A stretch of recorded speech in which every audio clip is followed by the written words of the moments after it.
Mr. Pemberton, I thank you for your service. I just want to ask you, could you just walk through, because the numbers don't lie. In the District of Columbia, there's been a reduction of 53% in homicides, 57% in robberies, 75% in carjackings.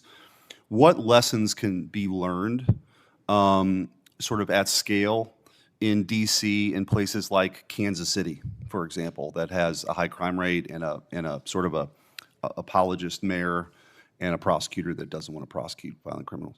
That's an excellent point. And what our organization has been shouting for the past 5 years, since I mentioned the rhetoric and the policy changed back in 2020, is that you need to have the proper number of police officers, and they need to be able to have the tools and resources to go out into these communities and do their job professionally, responsibly, constitutionally.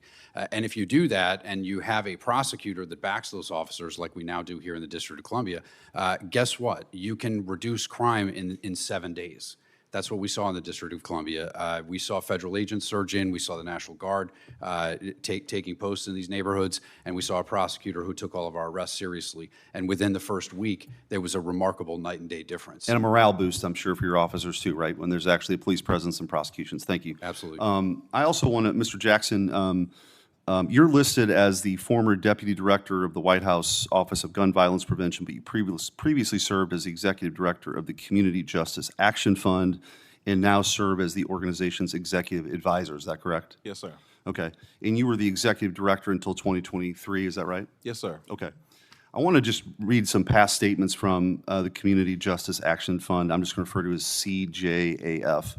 In 2019, an op-ed, CJAF founder and another senior advisor stated the following, quote, "It is this critical moment. We're finally saying firmly that we must divest in policing," end quote. In 2020 letter, CJAF stated, "We must divest from aggressive policing." Further stated, public health approaches must be prioritized over policing to end gun violence, and that a, quote, "an anti-racist approach must always be a part of policymaking and advocacy on gun violence prevention."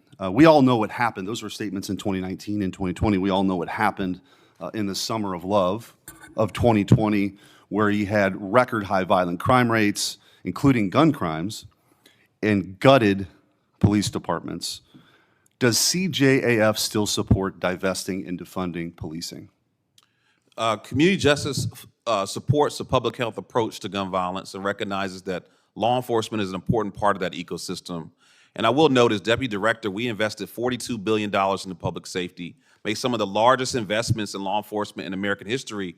And this administration and this Republican leadership is actually proposing and making the largest defunding of law enforcement in American history to date. But you don't deny that the organization said that we must divest in policing. I can't speak to an op-ed before I was there. Okay. So.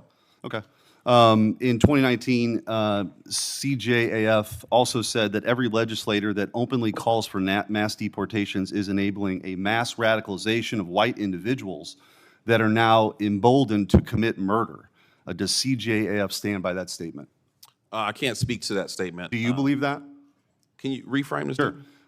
That any legislator that openly calls for mass deportations is enabling a, quote, mass radicalization of white individuals that are now emboldened to commit murder. I can't stand with a statement I didn't write, and I don't quite understand. But do you agree with that? I don't quite understand what you're I just read you a statement. I'm asking you, do you agree with that statement or not? No, I don't agree with that statement. Thank you. CJAF also identified ICE as pushing a white nationalist agenda. Quote, "This white nationalist agenda is used by the deportation force of ICE and CBP to lock up black and brown immigrants across the country. It lives through the courts and police departments that lock up and kill black and brown bodies." Does CJAF stand by that statement? I can't speak to that. Do you believe that that's true? What is your reference to this? This is a quote. This is a CJAF identified in that same letter that I referenced earlier in 2020 that effectively ICE was a white nationalist organization that was trying to lock up and kill black and brown bodies. Well, again, I can't speak to something that was written before. Do you believe that? Again, I can't speak to that statement. So you agree with that or you don't agree with that statement? Do you think ICE's mission is white nationalist in nature and its intention is to kill black and brown people? No. Okay. It condemned calling for deportations. I'm out of time. I just would point out that this organization that you're advisor of is part of the Tides Network, which is directly affiliated with George Soros, and has gotten funding from USAID. So if you want to understand why people are so committed to making sure USAID doesn't fund these radical organizations, some of these statements are exhibits A, B, C, D through Z. Thank you, Madam Chair.